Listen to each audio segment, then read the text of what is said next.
Nascido no estado do Rio de Janeiro, tendo seu primeiro livro publicado através da Caminhos Editora, e agora fazendo suas publicações de forma independente, Pietro Silva tem 24 anos e é conhecido por causar insônias em seus leitores. Isso quando não está nos encantando com seus poemas. E agora, para justificar as tais noites de insônia, nós vamos falar do livro Através da Janela, que foi publicado no ano passado e fez 1 ano em fevereiro deste ano. Eu sou a Rai e vocês estão ouvindo sobre a escrita. Agora roda a vinheta.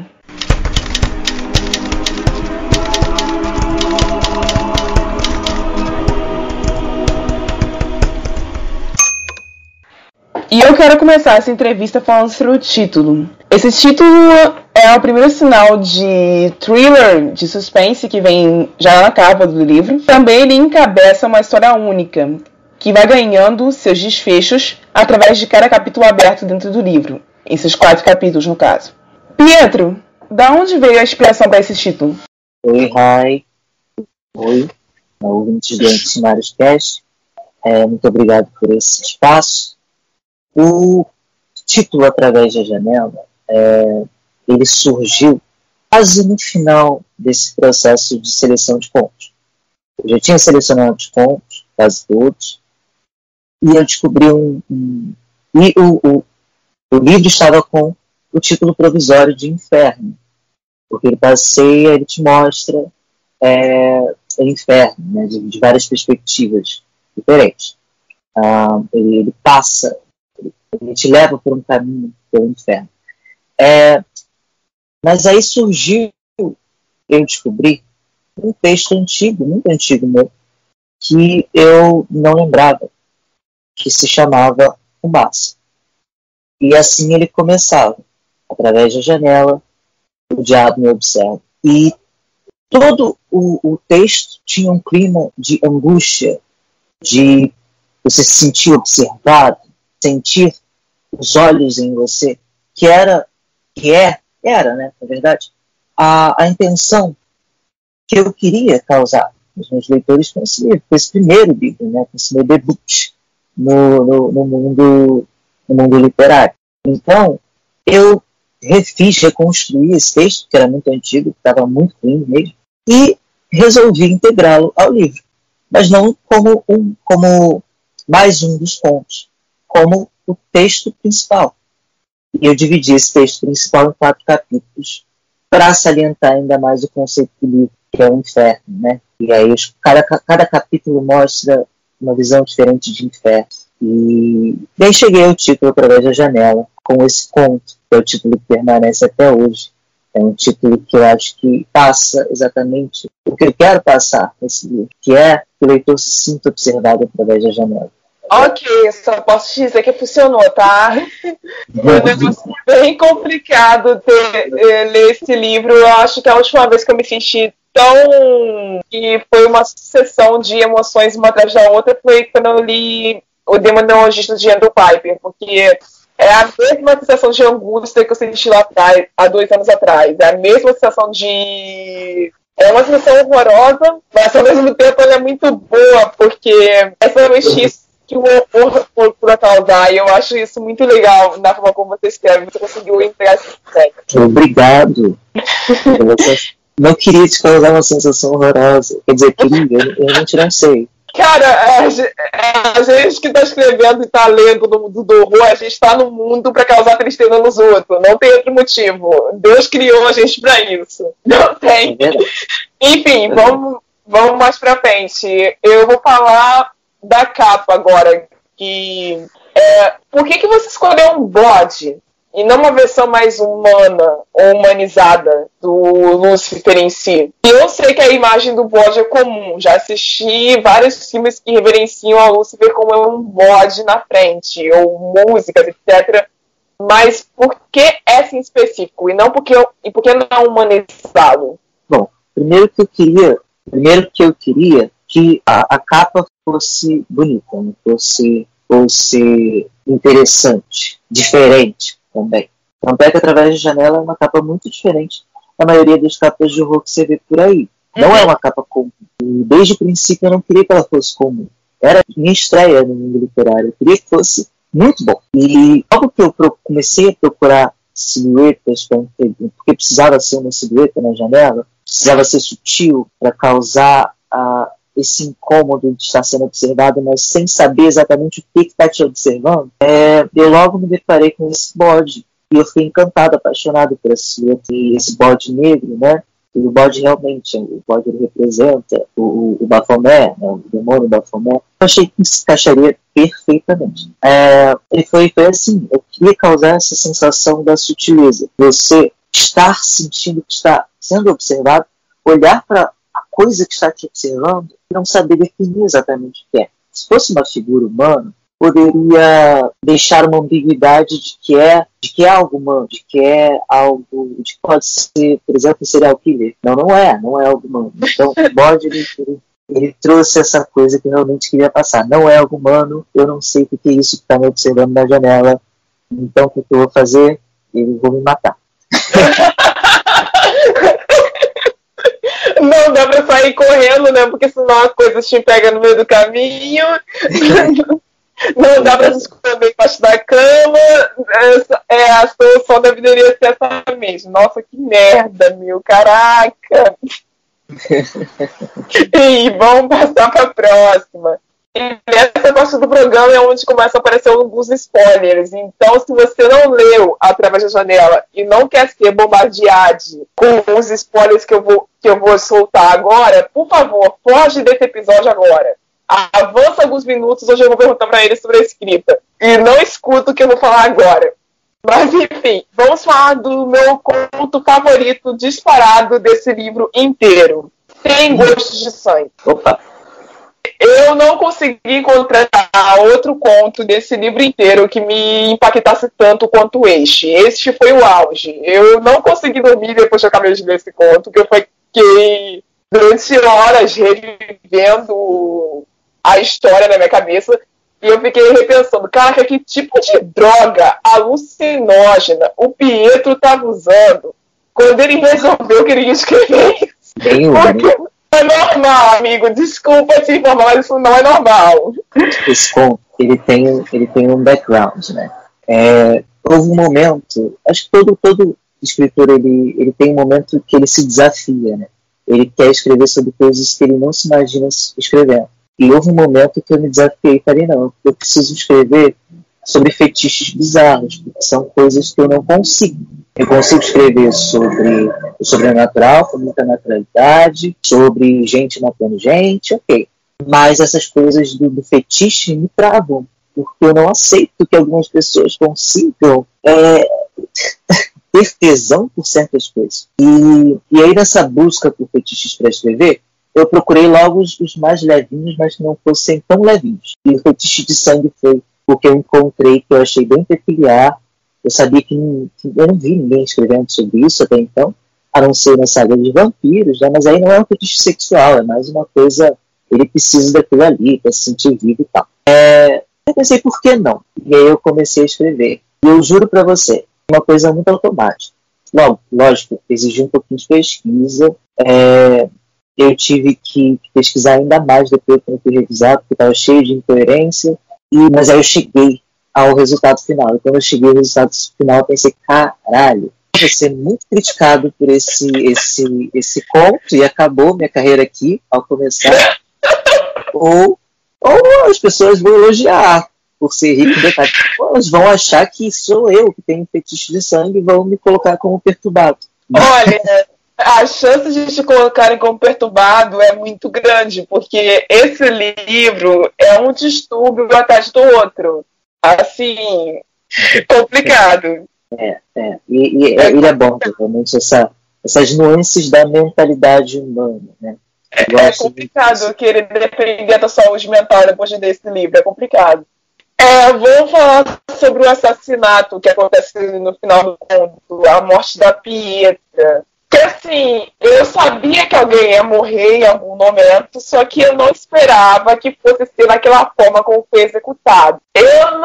Não é a primeira vez que eu leio algo tão escatológico, como é uma cena onde um casal está transando e ele de repente resolve que vai matar a parceira. Não é a primeira vez que eu leio isso. Eu mesma cheguei a escrever uma cena parecida.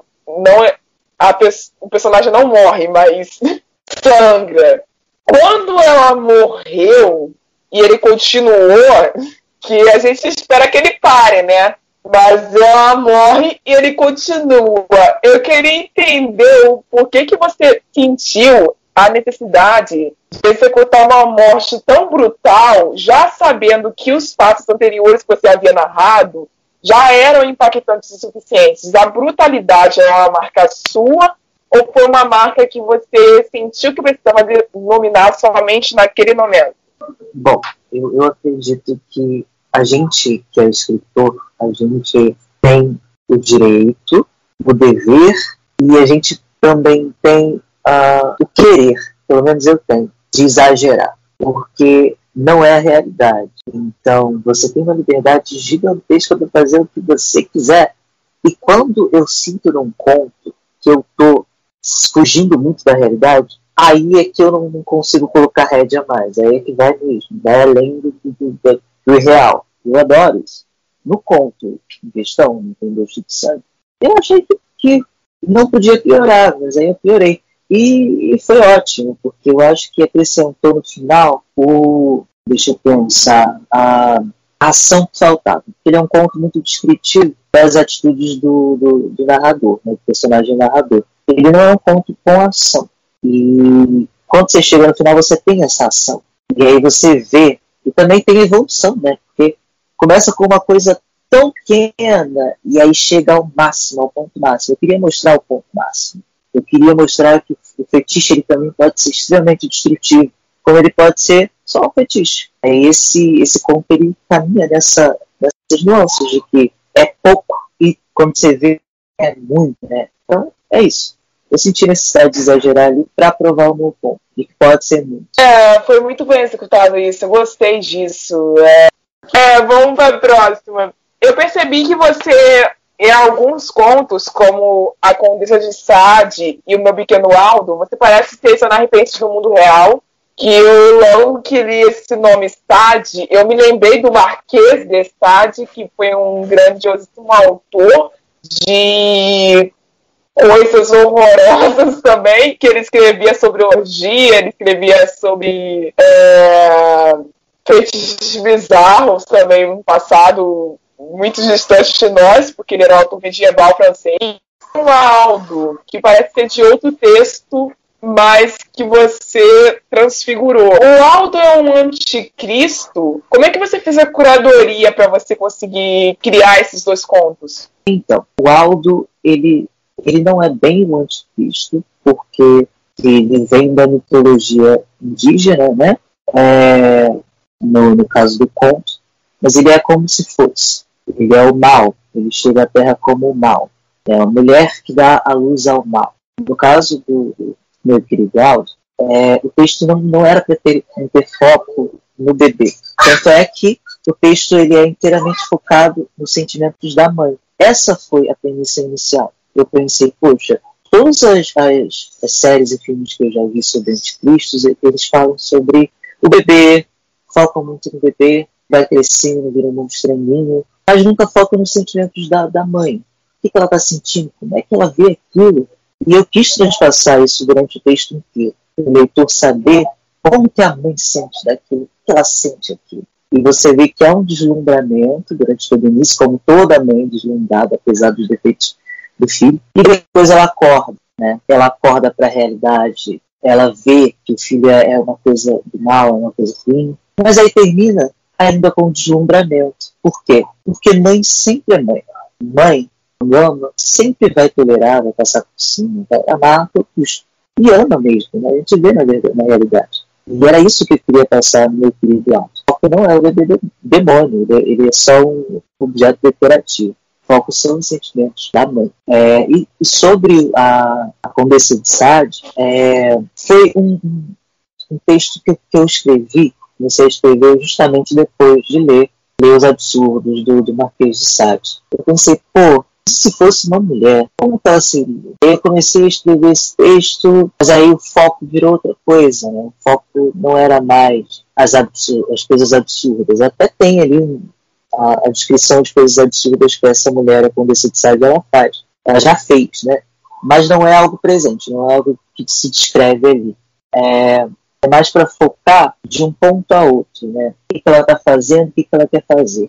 E isso foi uma coisa que foi acontecendo ao longo do texto, não foi uma coisa proposital. Eu não sabia o que eu queria quando eu comecei a escrever a Condessa de Sade, e eu não sabia o que eu queria quando eu terminei de escrever a Condessa de Sade. Eu só sei que quando eu li ficou bom, eu achei ótimo, achei fantástico, achei que as comparações batiam, e o fato de ter um feminismo ali incluído, né, de que o Marquês de Sade está fazendo isso na cidade, está ganhando muita atenção, eu estou fazendo isso e não estou ganhando nada. Né?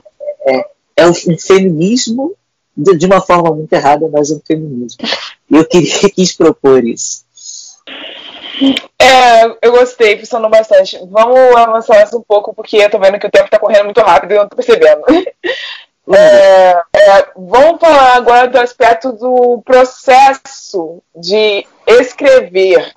Porque escrever uma coletânea de contos, além da seleção, você tem que pensar muito bem se eles se encaixam. Como é que você começou a pensar, tipo, isso se encaixa com isso? Mas esse não tem nada a ver com o próximo, mas mesmo assim eles cabem juntos nesse livro. Como é que você fez essa seleção? Como é que foi esse processo? Como é que você sentiu ao longo dessa seleção? Sobre os textos se encaixarem, a gente começa quando eu comecei esse livro, eu estava muito no branco. Eu não tinha ideia de fazer. Eu sabia que precisava pegar o material que eu já tinha e montar dentro de um livro, e aquilo precisava fazer algum sentido, não ficar algo caótico. Então eu fui pescando as ideias, e aí colocando, ligando uma coisa a outra, costurando, e vinha outras ideias, aí eu costurava, e aí foi um processo. Foram 8 meses para a construção do Através de Janela. Do branco até o livro imprimido, no dia 20 de fevereiro de 2020. 8 meses de ideias, de construção, de revisão, de mexer aqui, mexer acolá, até que eu cheguei a uma lista final. E mesmo quando a lista tinha finalizado, eu ainda cortei 2 contos para chegar ao que está hoje. Então você imagina, corta, bota, acha coisa, coloca no lugar, e aí você chega nisso, tá aqui agora. E eu acho que cheguei em algo muito bom.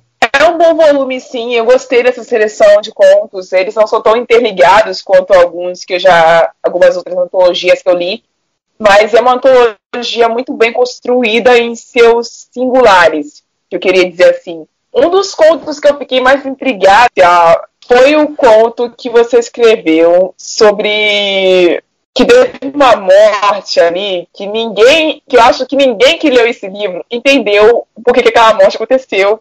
E foi esse que eu te falei lá no Insta, quando a gente estava conversando, que me causou uma confusão extrema, que é a Casa das Memórias. Porque esse conto começa com um cara com uma dor de ressaca e termina com esse cara morrendo de uma forma trágica. Então, assim, é muito estranha a construção que você faz ali. Porque a pessoa que é assassina, eu não vou dar esse spoiler aqui, não adianta, é a pessoa que a gente menos julga. Porque ela parece ser prestativa, ela parece querer ajudar. Ela é a primeira a querer auxiliar ele no problema dele, que é se lembrar de quem ele é, se lembrar de onde ele está e da vida que tinha antes de acordar naquela cama. Como que você construiu esse assassinato e falou assim, era isso que eu queria, não estou me sentindo culpado, vou embora? A Casa das Memórias é um problema sério. As pessoas cobram por uma continuação, elas realmente querem e eu realmente vou dar. Já falei e vou dar uma continuação. Não vai ser bem uma continuação, mas eu vou dar uma explicação no próximo livro. Na sequência do Através de Janela. Quando eu comecei a Casa das Memórias, eu queria um texto que começasse pelo final, não algo que começasse bonitinho, se desenvolvesse, não. Eu queria algo que começasse pelo final, desse a volta e fechasse naquele mesmo final. Foi isso que eu consegui. Né? Tanto é que tudo acontece no mesmo ambiente, não sai dali. E as poucas vagas memórias que existem são para ajudar a construir esse caminho. As memórias ali, da Casa das Memórias, elas não te explicam nada. E esse é o conceito, gente. Não foi erro, não tem nada. É tudo proposital. Eu sou um monstro no processo. Então, ali, o que eu queria era isso. Era que tudo rolasse ali, tudo acontecesse ali, e nada fosse de fato explicado. Para o leitor também exercitar um pouquinho da criatividade, pensar, por que essa doida fez isso? Né?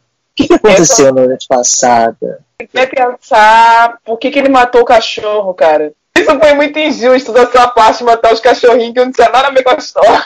A gente precisa acrescentar alguma realidade, né? Mais bizarrices para a coleção. Enfim, vamos lá. Vamos falar do processo escrita de novo. Quando você for escrever a sequência, eu sei que você não vai querer recontinuar ou então criar sequências de todos os pontos que você já fez nesse livro. Então, como vai ser essa experiência de criar um novo, passando pela mesma ideia de ser observado através da janela, de ter a presença sendo um ponto mais alto da história? A perseguição, a introspecção, essa forma de causar medo pela perseguição, pela observação, pelo espírito à espreita, esse seu primeiro objetivo vai permanecer a sequência ou vai ser modificado? Então, a sequência do Através da Janela já tem título, se chama Pelas Paredes. Por que pelas paredes? Porque aí já não é mais a sensação de pânico pela observação, já é uma coisa real.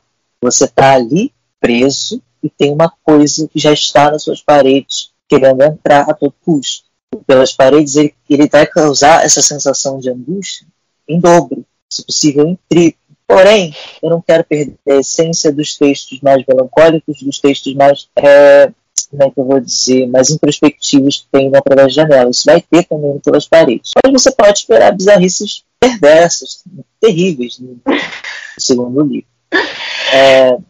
Por exemplo, umas coisas que vão voltar desse livro que eu posso dizer. No último ponto, você tem um homem que é perseguido por uma força das trevas, que é a morte, na verdade, né?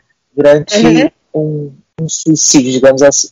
Essa coisa que é a morte, ela volta no segundo livro. Ela, inclusive, é o primeiro texto.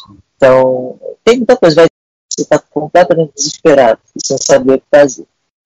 Vamos lá. Eu vou encerrar aqui agora, mas eu vou fazer uma outra pergunta que eu considero fundamental.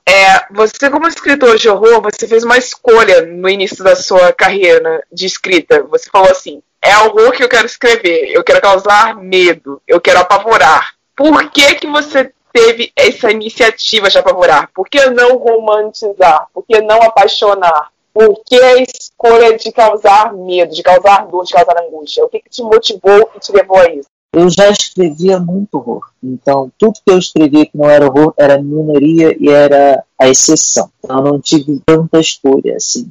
Escrever um romance para publicar logo de cara, eu não me arriscaria. Então, o Através da Janela foi um test drive para minha entrada nessa vida e eu só concluí os contos de horror que eu já tinha. Não foi algo proposital, eu não disse, caramba, tudo que eu quero é fazer horror. Até porque eu não tenho isso. Eu já escrevi um livro de horror, eu escrevi um livro de contos leves sobre a juventude, eu escrevi um livro de poesia, e vem aí um quarto livro mais introspectivo e um romance. Então, caramba, eu não tenho essa...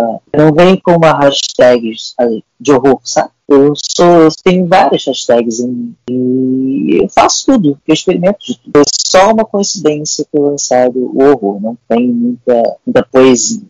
Mas é lógico que eu adoro o horror e adoro o público de horror. Ok, se você tivesse que dar um conselho para quem quer começar a escrever horror e não está tendo coragem suficiente para fazê-lo, qual conselho você daria? Então, um conselho para quem quer escrever terror: consuma terror, mas consuma muito terror. Pesquise coisas, assista séries e filmes sobre crimes, não tenha medo do terror.